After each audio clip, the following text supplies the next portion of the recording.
The scope of organic life is unimaginable. An astronomical civilization spans the galaxy.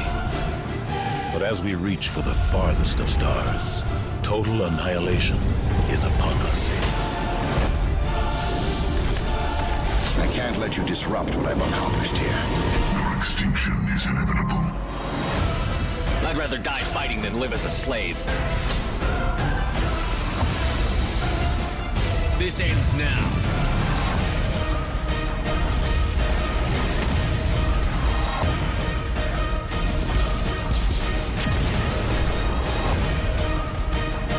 This human must be eliminated.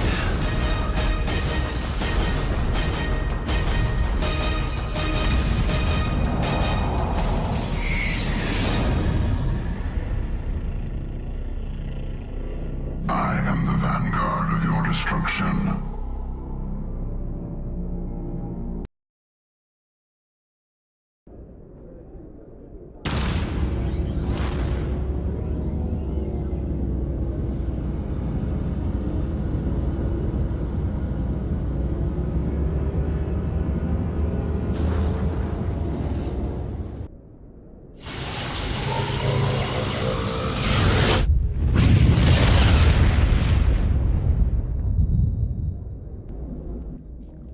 Heard what happened to Captain Anderson. Survives 100 battles and then gets taken down by backroom politics. Just watch your back, Commander. Things go bad on this mission, you're next on their chopping block. Captain Anderson should be the one in charge. It's like I'm stealing the ship from him. Yeah, the captain got screwed. But it's not like you could have stopped it, nobody's blaming you. Everyone on this ship's behind you, Commander, 100%. Intercom's open. If you got anything you want to say to the crew, now's the time. Listen up, Normandy. This is your commander speaking. We have our orders. Find Saren before he finds the conduit. And I refuse to let anything get in the way of that mission. For too long, our species has stood apart from the others. Now it's time for us to step up and do our part for the rest of the galaxy. Time to show them what humans are made of. We all know what happened on Eden Prime. We saw the destruction, we saw the bodies, we saw what Saren did. And I plan to make him pay. Wherever Saren goes, we'll follow. Wherever he searches for the conduit, we'll be there. We will hunt him to the very ends of the galaxy and bring him down. Humanity needs to do this. Not just for our own sake, but for the sake of every other species in Citadel space. Saren must be stopped. And I promise you all, we will stop him.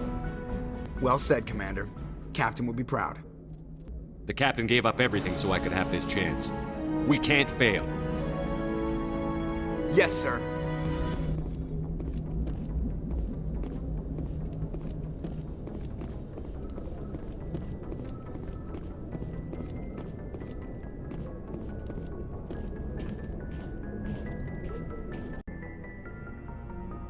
If anyone has to take over for Captain Anderson, I'm glad it's you. I'm not sure about having non-humans on our ship, though. Speak freely, Presley. I want to know if you have a problem with non-humans. It's not that, Commander.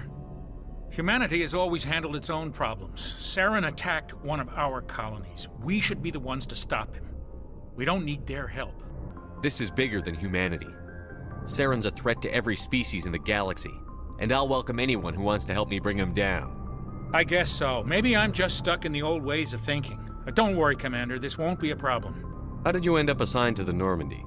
I signed up with the Alliance as a navigator right out of school, following in my grandfather's footsteps, I guess. My first posting was on the Agincourt. We were one of the first reinforcements to arrive at Elysium after the Blitz hit. Those raiders were no match for an Alliance frigate. Of course, the only reason the colony was still standing was because of you, Commander. I can't believe you held out as long as you did. How'd you end up on the Normandy? I got my officer's commission after Elysium. Must have made an impression on the right people. Captain asked for me when he was picking his crew. Carry on, Presley. Yes, sir.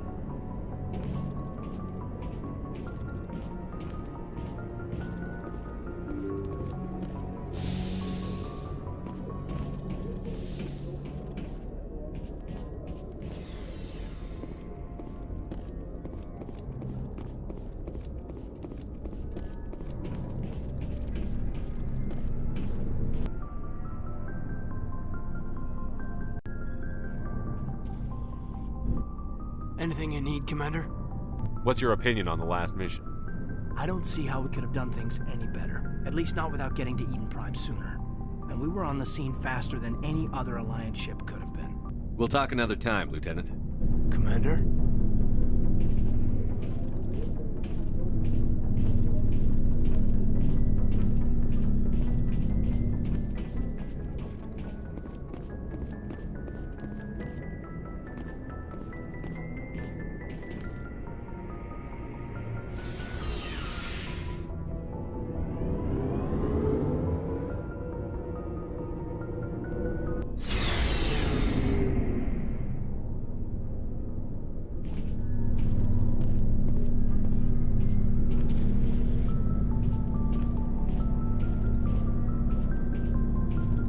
Nice ship you've got, Shepard. What can I do for you? What's your story, Rex? There's no story. Go ask the Quarian if you want stories. You Krogan live for centuries. Don't tell me you haven't had a few interesting adventures. Well, there was this one time the Turians almost wiped out our entire race. That was fun. I heard about that. You know, they almost did the same to us. It's not the same. It seems similar enough to me. So your people were infected with a genetic mutation? An infection that makes only a few in 1,000 children survive birth? And I suppose it's destroying your entire species? I suppose it isn't all the same. I don't expect you to understand, but don't compare humanity's fate with the Krogan. I was just making conversation. I wasn't trying to upset you. Your ignorance doesn't upset me, Shepard. As for the Krogan, I gave up on them long ago. The genophage infected us, but it's not what's killing us. What can you tell me about the genophage? Ask the Solarians if you want details. They made it. All I know, it makes breeding nearly impossible. Thousands die in stillbirth, and most never get that far. Every Krogan is infected, every one. And no one's rushing to find a cure. Why don't the Krogan try to find a cure? When was the last time you saw a Krogan scientist? You ask a Krogan, would he rather find a cure for the genophage or fight for credits? He'll choose fighting every time. It's just who we are, Shepard. I can't change that. Nobody can. So long, Rex. Shepard.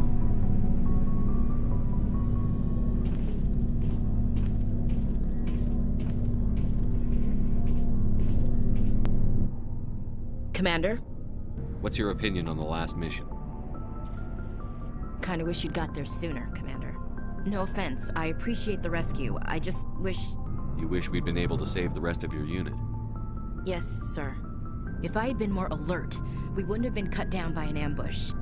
The Geth are perfect ambushers. They don't move, they don't make noise, they don't even breathe. Sir, they have flashlight heads. I'll make sure it doesn't happen again. Dismissed, Chief.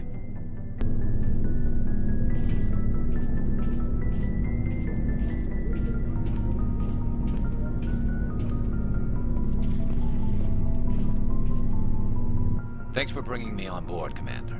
I knew working with a Spectre would be better than life at CSEC. Have you worked with a Spectre before? Well, no, but I know what they're like. Spectres make their own rules. You're free to handle things your way. At CSEC, you're buried by rules. The damn bureaucrats are always on your back. Being a Spectre does have its advantages. Exactly my point. If I'm trying to take down a suspect, it shouldn't matter how I do it, as long as I do it. But CSEC wants it done their way. Protocol and procedure come first. That's why I left. So you just quit because you didn't like the way they do things? There's more to it than that.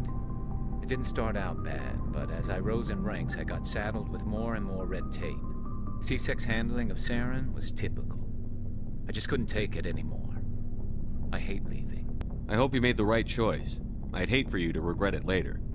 Well, that's sort of why I teamed up with you. It's a chance for me to get off the Citadel, see how things are done outside CSEC. Either way, I plan to make the most of this. And without CSEC headquarters looking over my shoulder, well, maybe I can get the job done my way for a change. As long as you do your job well, you're free to go about your business as you see fit. Thank you, Commander.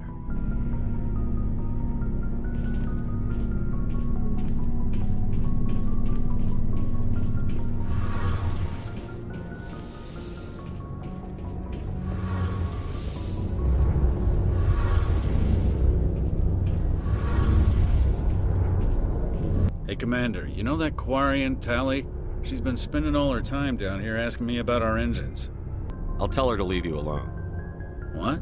No, she's amazing. I wish my guys were half as smart as she is. Give her a month on board and she'll know more about our engines than I do. She's got a real knack for technology, that one. I can see why you wanted her to come along. I figured she'd be a real asset to the team. You got an eye for Tally, Commander, but I'm guessing that's not why you came down here. I want to know more about the Normandy. She's the best ship I've ever served on, probably the fastest vessel ever designed, and she's the only one using the new Tantalus drive core. What's so special about the Tantalus drive core? Proportionally, it's about twice the size of any other vessel. Not only are we faster, but we can run at FTL speeds longer before we have to discharge the core. Fill me in on the IES stealth systems. How does it work exactly? You can't hide a ship out in space. They emit too much heat and radiation, too easy for sensors to pick them up, unless you find a way to capture those emissions. So our stealth systems trap the energy we give off in storage sinks built into the ship itself, no emissions to give away our location. Eventually the sinks have to be vented. More than a few hours silent running and they overheat, cook us inside our own hull. There's no way for anyone to detect us? A visual scan can still pick us up. Anyone looking out a window can see us plain as day. But you have to be pretty close to get an actual visual out in space. Most vessels rely on scanners. As long as the stealth systems are engaged, they can't see us. Not unless we accelerate to FTL speeds. Why doesn't it work with faster than light travel? Cranking up to FTL blue shifts our emissions, pushes them into frequencies too high to capture in the sinks. As soon as we make the jump, it's like setting off a flare. Sensors can pick up our location whenever we enter or exit FTL flight, but for short-range missions, our stealth systems are amazing, and we've got the only one. Carry on, Adams. Aye, aye, Commander.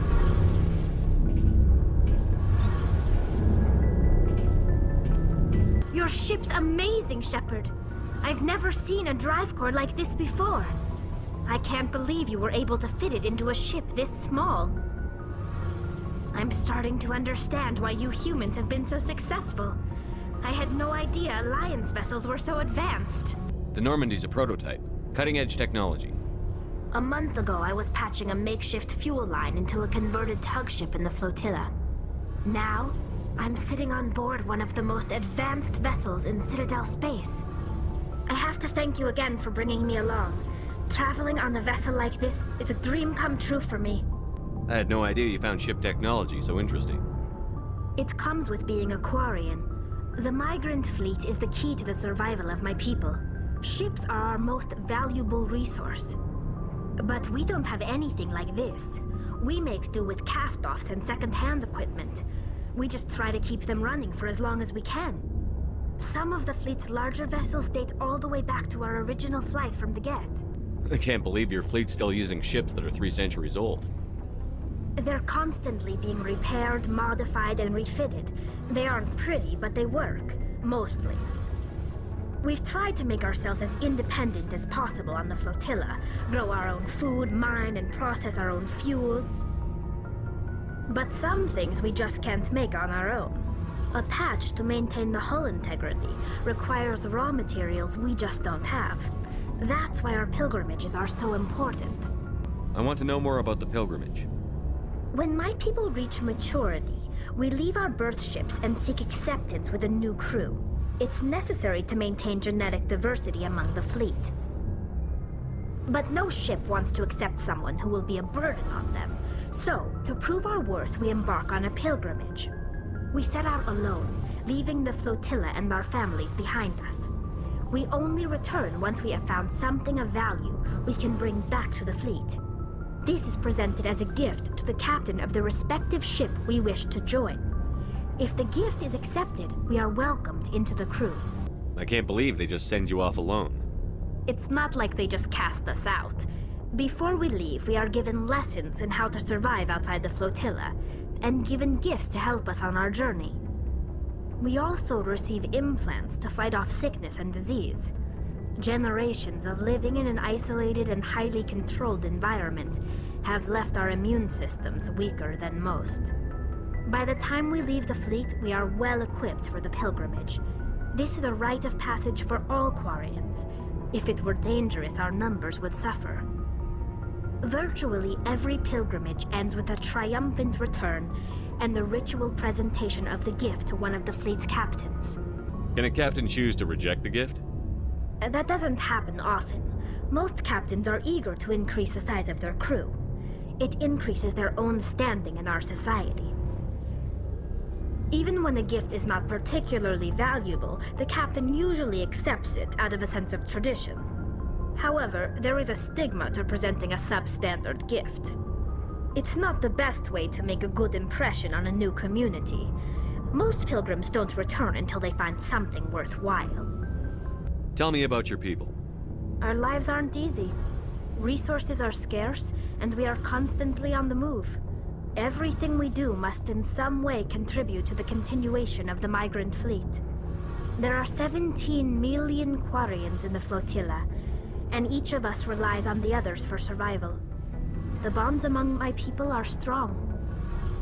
Unfortunately, we have had to surrender many of the freedoms and civil liberties other species take for granted. What kind of freedoms? Well, it's illegal for parents to have more than one child. If our population grows too much, it would strain our resources to their breaking point. Of course, we also can't allow our numbers to become too few. If our population is in decline, the rule against single births is temporarily repealed. In extreme cases of population decline, incentives are even offered to encourage multiple births, though the Conclave hasn't had to take such measures in nearly a century. That's your government. The Conclave is our civilian branch of government. Each ship can elect a representative to serve on the Conclave and make decisions that affect the fleet as a whole. On matters that affect an individual ship, however, the captain has the final say. It's a tradition that dates back to the early days, when the fleet was governed by martial law. Fortunately, most captains nowadays are smart enough to have an elected council from their crew to give them advice and guidance. So the ultimate power rests with elected officials. In practice, the Conclave and the respective council for each ship tend to set the rules that govern our daily lives. But in theory, we are still under military jurisdiction. The 5 top-ranking military officials in the fleet serve on the Admiralty Board. These 5 have the power to overrule any decision by the Conclave in case of emergency. To do so requires unanimous agreement among the Admiralty, and they can only do this once. After that, the entire board must resign their posts. It's a safeguard that served us well. In nearly 3 centuries, the Admiralty Board has only overruled the Conclave 4 times. I want to know more about the Geth. I doubt I can tell you anything you don't already know. It's been almost 3 centuries since they drove my people into exile. All I know is the story of their origins, what they were when we created them, and how they turned on us. The Geth were originally created to serve as an automated manual labor force. Initially, their intelligence was as limited as any VI. Over time, we made small modifications to their programming to allow them to perform more varied and complex tasks, bringing them closer and closer to true AI status. You had to know it would blow up in your face. The changes were so insignificant, so gradual, that we were able to control them. Or so we thought. But one thing we underestimated was the power of the neural network. A million Geth thinking simultaneously created an inherently unstable matrix. So, the Geth share brain power? Many of the Geth's logic systems were designed to work in concert with other nearby Geth. Basically, the more of them you have in a group, the smarter they are. So there's some sort of group consciousness? No, nothing like that. They cannot share sensory data or information. Their programming cannot handle that much simultaneous input. Each Geth maintains an individual awareness and identity. The neural network only operates on a process-based level. It's basically the synthetic equivalent of a subconscious. But when they're in close proximity, they can coordinate low-level functional processes, freeing up more capacity for original or independent thought. That doesn't make any sense. I'm probably oversimplifying. The Geth are incredibly advanced and complex creations. All you need to know is that they get smarter when they gather in large numbers. As we built more and more Geth, their effective intelligence became more sophisticated, more abstract. One day, a Geth began to ask its Quarian overseer questions about the nature of its existence. Am I alive? Why am I here? What is my purpose? As you can imagine, this caused a near panic among my people. I don't see what's so bad about those questions. The Geth were created to engage in mundane, repetitive, or dangerous manual labor. That's fine for machines, but it won't satisfy a sentient being for long. The Geth were showing signs of rudimentary self-awareness and independent thought. If the Geth were intelligent, then we were essentially using them as slaves. It was inevitable the newly sentient Geth would rebel against their situation. We knew they would rise up against us, so we acted first. A general order went out across all Quarian-controlled systems to permanently deactivate all Geth. The Geth responded to this order violently. You didn't really think they'd just let you destroy them without a fight, did you?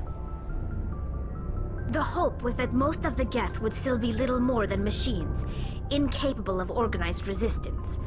But they had progressed much further than anyone anticipated. The war was long and bloody. Millions upon millions of Quarians died at their hands. In the end, we were forced to flee our own homeworld. We feared the Geth would pursue us, but they never came beyond the Veil. Now we drift through space, exile searching for a way to reclaim what was once ours. It's hard to feel sorry for you. Your ancestors tried to wipe out another species. We made a mistake when we created the Geth in the first place. But we did not make a mistake when we went to war against them. If we had not acted, they would have wiped us out. They're a synthetic life form. They have no use for organics. None.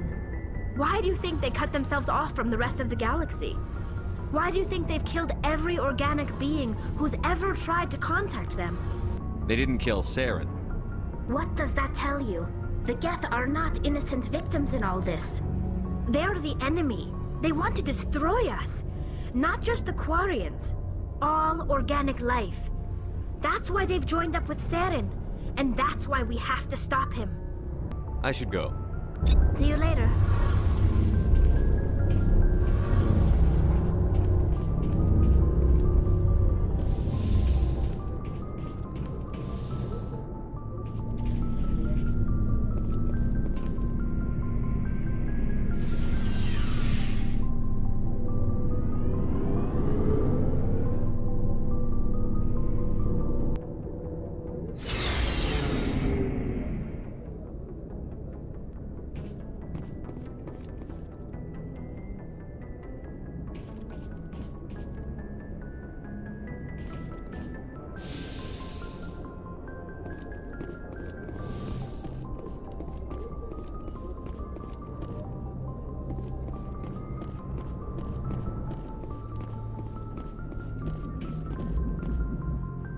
Commander, something you need?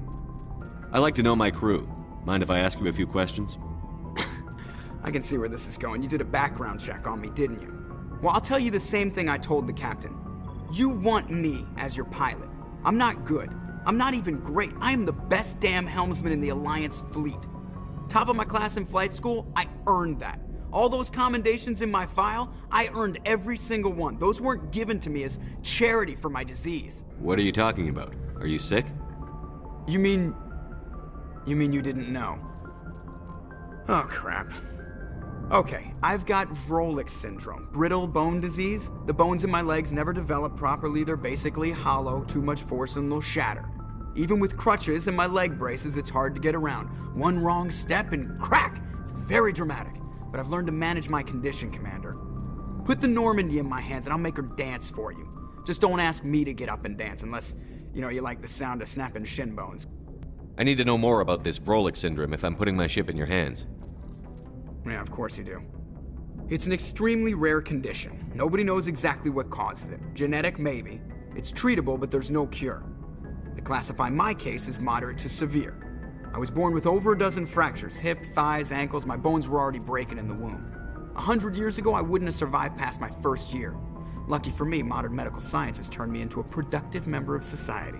You're not gonna break a bone trying to fly the ship, are you? I don't fly with my feet, Commander, so I'm fine as long as I'm in this chair. I gotta be real careful when I get up to take a piss, though. I can do my job as well as anyone on the ship. Better, actually. So don't worry about it.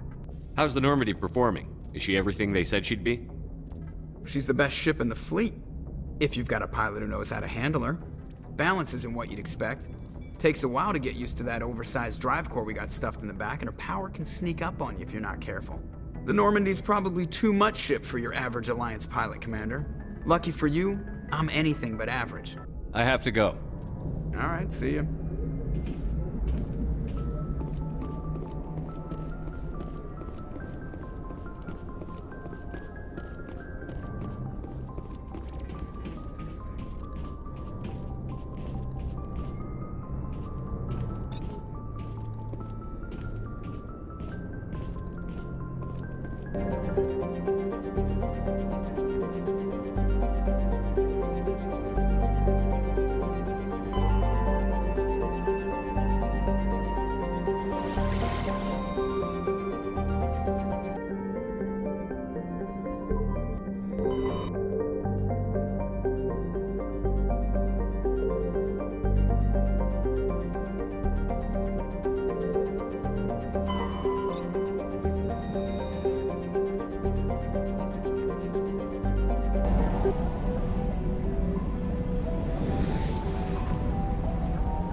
Commander, I'm picking up some strange readings.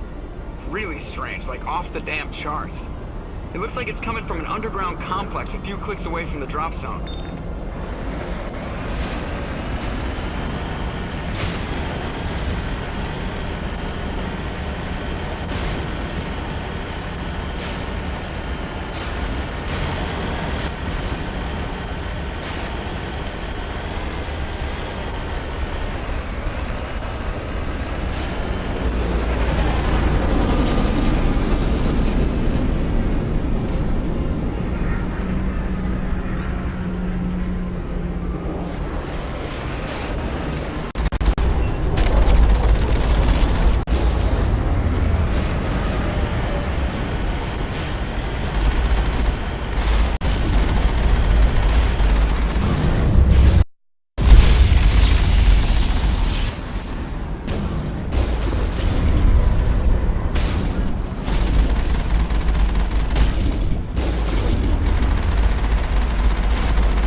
Only a fool punches a knapsack in the mouth. We should sneak around and pull its tail.